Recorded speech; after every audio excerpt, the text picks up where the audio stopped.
평신도 교회를 꿈꾸고 걸어가고 있는 항창한 성도입니다.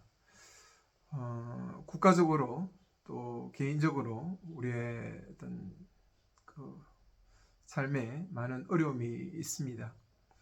항상 어떤 개인적인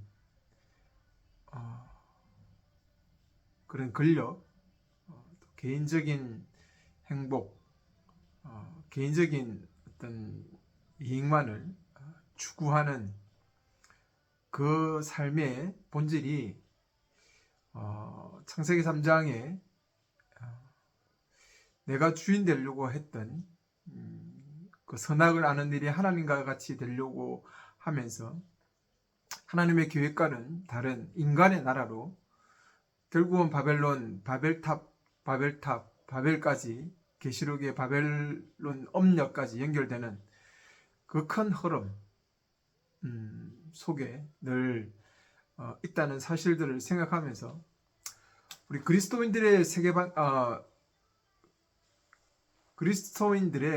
그 사고방식은 여전히 개인의 행복을 넘어서 항상 공동체적인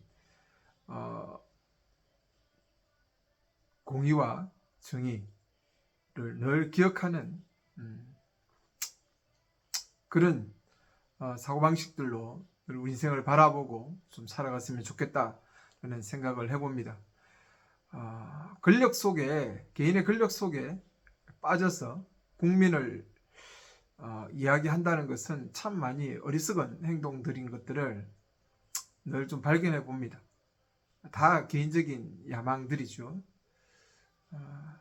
그것은 인간 나라의, 세상 나라의 결국은 그 본질이고, 세상 나라가 추구했던 약육강식의 원리, 그리고 결국은 우리가 창세기 6장에서 봤던 그 하나님께서 세상을 썰어버리려고 했던, 결국은 가인의 그 후손의 흐름과 연결되어 있는 그 정신 들과 연결되어 있습니다. 곤란한 중에 잘 인내하면서 또 우리 인생 속에 여러 가지 어려움들을 하나님과의 어떤 그 깊은 관계 속에서 잘 풀어가면서 여전히 공동체적인 사고와 공동체적인 교회를 향한 그 소망을 바라보면서 꾸준히 우리의 어떤 정체성을 잃지 않고 좀 걸어갔으면 좋겠다라는 생각을 해봅니다. 오늘은 그 기독교 사상의 2008년 12월 김세훈 박사님의 어떤 그 개혁주의 신앙에 대한 소고에서 밝혔던 좀 그 내용들을 또 이제 여러 시간에 걸쳐서 좀 더 알아봤으면 좋겠습니다. 개혁주의의 그 정신을 가지고 오늘 한국 교회를 바라보면서 좀 더 비판적으로 사고했던 참 세계적인 신학자시죠.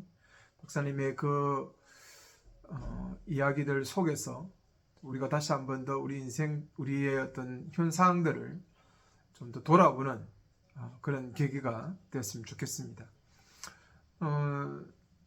우리는 늘 전통 속에 우리가 전통이다, 우리가 진리다 라는 어떤 그런 우월감적인 생각들을 가지고 살아갑니다. 제가 고신 출신인데요. 우리 고신도 그런 우월적인 어떤 그 선배들의 그 신앙에 대한 자부심들을 가지고 있었습니다. 특별히 신사참배하지 않았다. 신사참배도 하지 않고 어떤 주일에 대한 거룩함, 시험도 치지 않고 물건도 사지 않고 하여튼 그런 철저한 어떤 그 말씀주의, 성경주의에 대한 자랑들을 늘 이야기를 했습니다. 그리고 저도 그런 우울감 속에서 나름대로 우리의 선배들의 어떤 그런 신앙의 뭐 어떤 하나의 뭐 뭐 주춧돌 뭐 이래야 됩니까? 예. 그러한 어떤 자랑스러움을 가지고 지내왔죠. 근데 그것이 어, 오늘날 그 성경 속에서 바라보는 관점에서 제대로 된 성경 속에서 바라봤을 때 참 잘못된 것들도 많이 있던 전통이었다라는 생각들을 좀 발견하게 되었습니다. 그리고 그 선배들의 어떤 뭐 특히 우리가 자랑하고 있는 신사참배 반대, 이것이 지금 어떤 우리 뭐 고신교단의 정신 속에 녹아 있다라고는 잘 생각을 못하게 될 만큼 그냥 과거 속에서의 어떤 그 자랑으로 남아있는 것들을 발견해 봅니다. 이분도 그런 이야기를 합니다. 한국 사회의 많은 개신교회들의 강단에서 목사들은 어김없이 중세 카톨릭 교회의 신학적, 영적, 윤리적 그리고 정치적 부패를 규탄하며 16세기 종교개혁의 정당성과 의의를 소리 높여 설파했다. 그리하여 그들은 성도들에게 개신교의 신학과 영성 그리고 윤리와 정치의 우월성을 재확인해주고 그들 중 일부는 오늘의 로마 카톨릭 교회도 부패했던 중세의 카톨릭 교회의 연장성에서 이해하도록 암시했다. 그러나 한국교회 개신교 목사들 중 상당수가 간과하고 있는 것은 한국 개신교가 지금 중세 카톨릭 교회의 부패상으로 회귀하고 있다는 사실이다. 이것은 오늘 한국 교회 개신교의 상황을 16세기 종교개혁자들의 몇 개의 대표적인 구호들과 활동에 비추어 살펴보면 금방 알 수 있는 사항인데도 말이다 라고 서론적인 논평을 했습니다.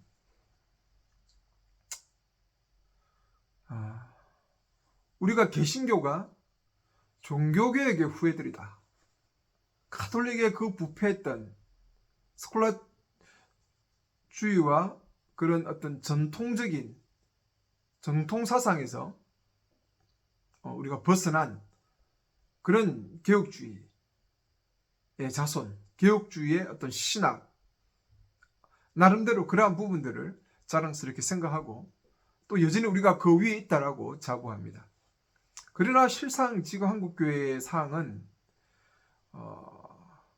다시 그 부패한 종교개혁 이전의 그 카톨릭 교회와 동일한 모습으로 돌아가 있다.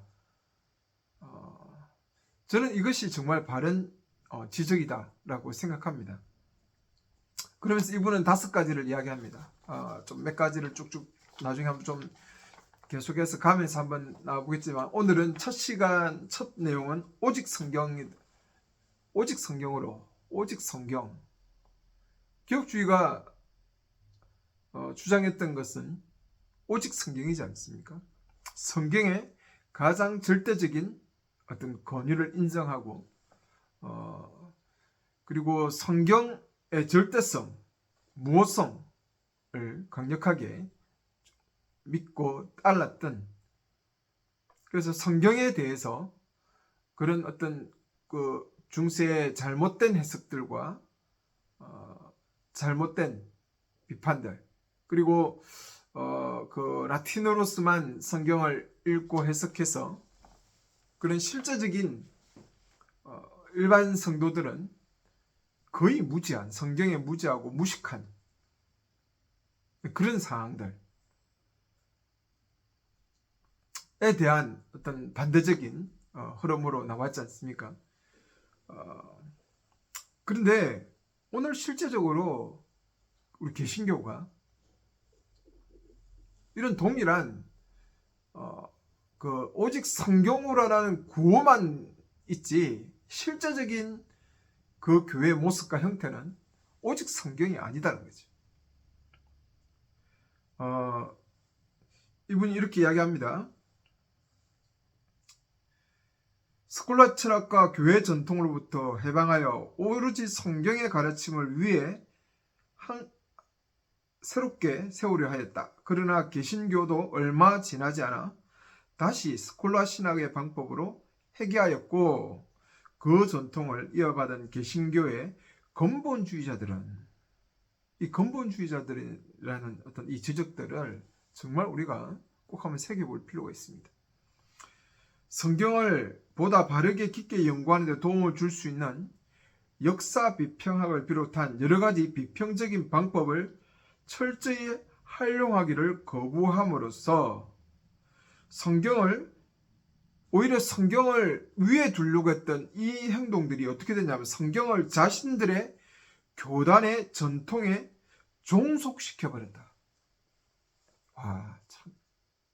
이게 무서운 거죠. 그러면서 형식적으로는 성경의 권위와 진리를 최고로 존중한다고 하면서 모든 사고와 행동들을 성경의 가르침에 따라 해야 된다고 하는 성경주의적인 태도를 보였다.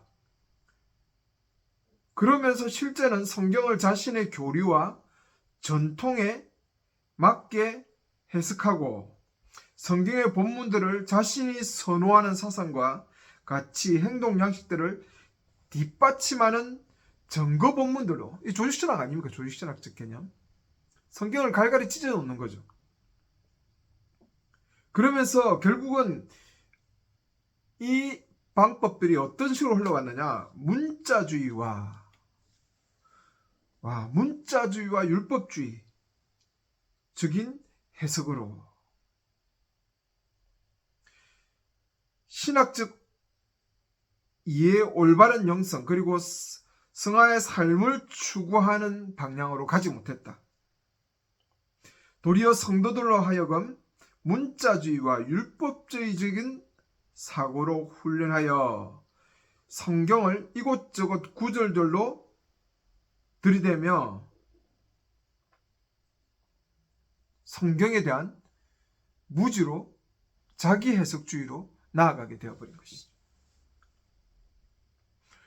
여러분, 문자주의와 율법주의의 정말 심각한 문제들을 여러분 알지 않습니까? 구약의 내용들을 그대로 오늘날 받아들이죠.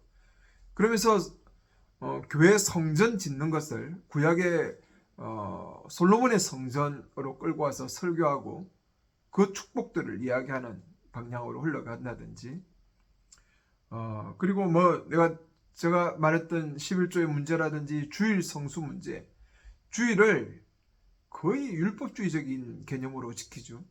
우리 웨스트민스터 신앙 고백서를 가지고 있는 우리 고신의 어떤 그 법들도 대부분 주일의 개념을 어디서 끌고 오느냐? 다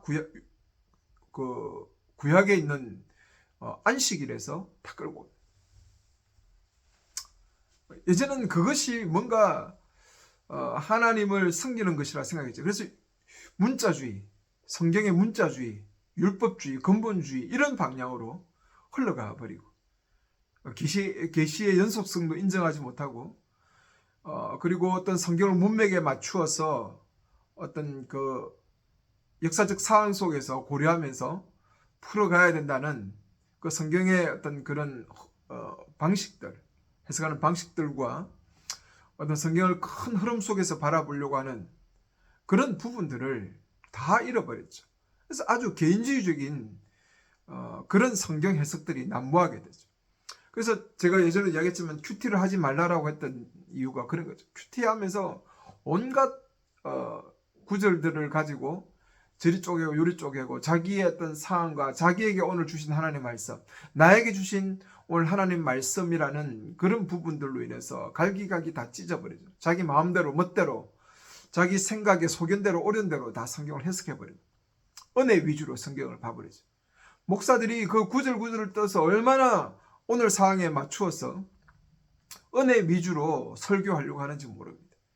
그러면 그게 나름대로 은혜가 된다는 거죠. 저는 솔직히 말하면요, 김미경 교수님이나 김창욱 교수님이나 이런 분들의 그 어떤 강의가 참 은혜되지 않습니까? 제가 말하는 지금 은혜가 우리 지금 오늘날 성도들이 말하는 은혜를 이야기하는 거예요. 좀 비꼬아서 감동되는 걸 은혜라고 생각하는 거예요. 그래서 감동되면 은혜 받은 거죠.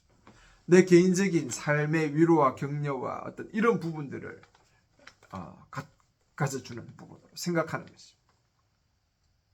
여러분 정말 이런 식으로 성경이 지금 와야 돼요. 그래서 또 성경 암송 구절구절 자기 좋아하는 구절 암송하고 뭐 연말 되면 지금도 그런 교회가 있는지 모릅니다. 연말 되면 말씀 뽑기, 옛날에 뭐 우리 사주풀이 하듯이 말씀 뽑기.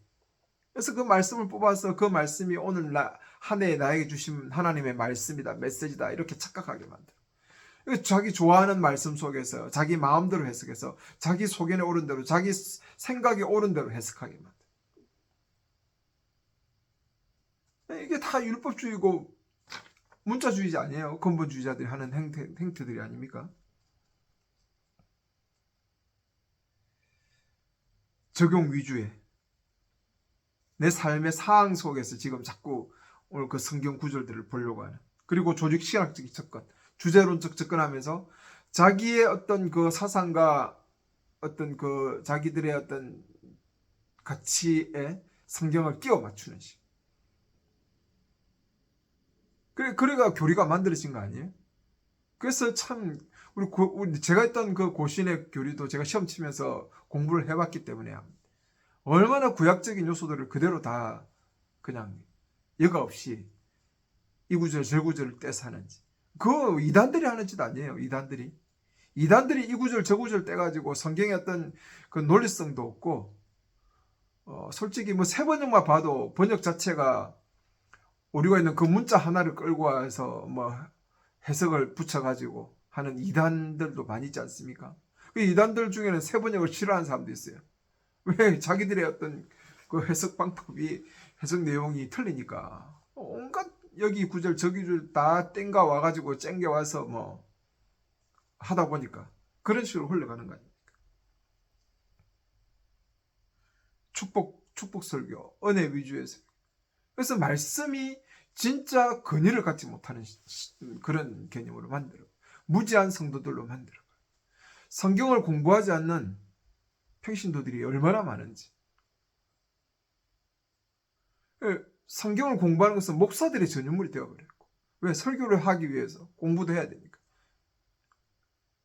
평신도들은 무지한 거죠. 이게 지금 오직 성경으로 말했던 그 가톨릭의 그 부패 속에서 나와서 다시 하나님의 어떤 더 가까이 가서 하나님의 뜻 속에서 살아가려고 했던 개혁주의자들의 그 후예들이라고 자청하면서 자랑하는 자들이 지금 뭐 가톨릭의 그 부패상과 똑같이 그 시대, 종교개혁 시대 부패상처럼 동일하게 지금 오늘날 우리 교회들이 회개하고 흘러가고 있다는 사실들을 지금 우리 교회들의 상황들을 바라본다면 정확하게 알 수 있다라는 생각. 정말 성경을 좀 제대로 공부하는 그런 평신도들. 평신도 교회 사람이 되려면, 평신도 교회 일원으로서 언약 백성으로 살아가려면 정말 성경 공부 많이 하셔야 돼요. 성경을 또 잘 이해하셔야 되고.